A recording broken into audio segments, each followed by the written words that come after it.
Stepson joked that I was auditioning for a real dad role, so I took the script and tore it up right in front of him. Hello everyone, welcome to Reddit Visuals. It's crazy how you can pour your heart into people, and they still treat you like a background actor in their life. Like you're just there to serve a role until they replace you with someone flashier. I learned that the hard way. I'm Daniel, 42, and for a long time, I thought I had this whole found family thing figured out. I grew up never knowing my father, so when I married Julie and became a stepdad to her teenage son, Logan, I took that role seriously. Maybe too seriously.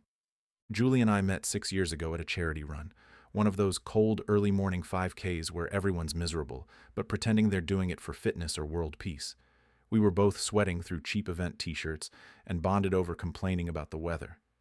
I never thought that banter would turn into dinner, then a relationship, and eventually a blended family. At the time, Logan was 13. He had that moody teen vibe and a mop of hair that always covered at least one eye. Our first meeting was polite. Julie had warned me he was slow to warm up to people. His dad, Matt, had walked out when he was 9. Just packed a bag one night and disappeared like a magician, only less impressive and more destructive. So I didn't push. I didn't try to be dad. I was just Daniel. I showed up. I helped with math homework, drove him to practice, made the world's worst meatloaf that he silently endured. It was awkward, sure, but it was something. I kept thinking, just keep showing up and one day he'll see you're not going anywhere. 4 years in, I proposed to Julie. She said yes in the middle of a beach picnic, sand in our sandwiches, wind in our faces, Logan quietly scrolling on his phone 15 feet away, pretending he hadn't heard. That should have been my first clue. Still, I figured time would fix it. Fast forward to this year, Logan turned 19 and just finished his first year of college. I helped him move into the dorms. I bought the bedding, the storage bins, even the obnoxiously expensive calculator he swore he couldn't survive statistics without. Julie couldn't go because of a work trip, so it was just me and him. 6 hours in the car. He barely spoke. I thought maybe he was nervous, or tired, or just being a 19-year-old. But the silence felt heavier than usual. About 2 weeks later, Julie planned this family dinner. She wanted to celebrate Logan finishing his first year and me landing a big work contract. It was a small thing, just us, Logan's grandparents, a couple friends, food, laughter, and eventually a few too many glasses of wine. And then it happened. One of Logan's old teachers was there, Mrs. Banner. She asked him jokingly, "So, Logan, what's it like having 2 dads now?" Without missing a beat, Logan laughed and said, "2 dads? Nah, Daniel's more like the guy who auditioned for the role and never got the call back." I froze. Everyone laughed. Julie, his grandparents, even Mrs. Banner. Like it was some harmless joke. But all I could hear was the word audition. Like I was some extra, a tryout, a temperature.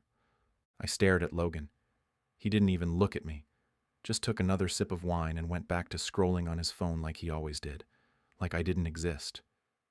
Something snapped in me that night. Not anger. At least not at first. Just this cold, hollow space where all the effort, all the little sacrifices, had once lived. I didn't say anything that evening. I cleared the plates. I smiled. I kissed Julie goodnight. And I lay awake until 4 a.m., staring at the ceiling, feeling like I'd been sucker-punched in the soul. The next morning I wrote Logan a letter. Not a sappy, "I'm disappointed in you" letter. A timeline. A list. Everything I had done for him.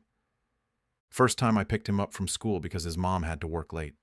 First time I stayed up till 2 a.m., helping him build that stupid volcano for science class. The trip to Seattle just to see the college he said was maybe interesting. The laptop I bought him when his old one crashed before finals. The hours I spent figuring out FAFSA forms because his dad's info was nowhere to be found. And at the bottom of the letter, I wrote, "If this was an audition, Logan, I think I nailed the role. But I'm done playing a part in a show you never wanted me in." I folded it, left it on his desk. Then I started peeling myself out of the narrative.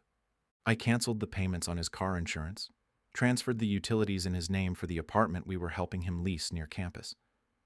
I even called the college bookstore and retracted the order I'd prepaid for next semester's books. Julie was confused at first. "What are you doing?" she asked when she noticed the account changes. I showed her the letter. She read it in silence, then looked up at me with tears in her eyes. He didn't mean it like that. Maybe, I said, but he said it like he did. For a while, there was tension. Logan didn't call. Julie kept defending him.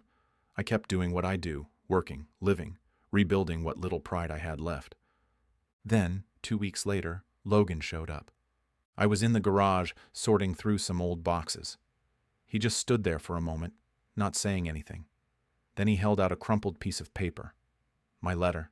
The same one, now wrinkled and probably reread a dozen times. "I was drunk," he said. "It was a joke." "You've been sober every other time you ignored me," I said. He nodded. No defense, no sarcasm, just Logan, quiet and still for once. "I didn't realize," he said, "how much you actually did." "That's the point," I said. "You weren't supposed to have to realize. You were just supposed to feel safe, supported, loved." He didn't say anything for a long time. Then he did something I hadn't expected. He pulled out a little leather-bound book. A script. "I'm in a screenwriting class," he said. "We had to write a scene based on a personal conflict. I wrote this after I got your letter." I opened it. It was about a boy and his stepdad. The dad who was always there but never really acknowledged. The boy who didn't understand until it was too late. The story ended with the dad walking away. I read the last page and handed it back to him. "That's your version?" I asked. He shook his head. "That's what I thought the ending would be, but now I want to rewrite it." I looked at him. For the first time in years, really looked at him. The mop of hair was gone. He looked like a man, a flawed one, but maybe not a lost one. "I tore up the script," I said. "The one where I played your dad. But maybe we can write something new. Together." Julie cried when she heard. A few months later, Logan invited me to a campus reading. He'd written a monologue about found family, about second chances. It wasn't perfect. He stumbled over his own lines. But I was there. And this time, he introduced me as his dad. Not stepdad, not Daniel, not the guy who tried. Just dad. So, was I the a-hole for tearing up the role I never got cast in? Was I too harsh? Or did I finally set a boundary that made him see me clearly? What would you have done? Drop your verdict in the comments below. I read every single one. And hey, if you enjoyed this story, hit the like button and subscribe. It really helps the channel grow. Thanks for watching.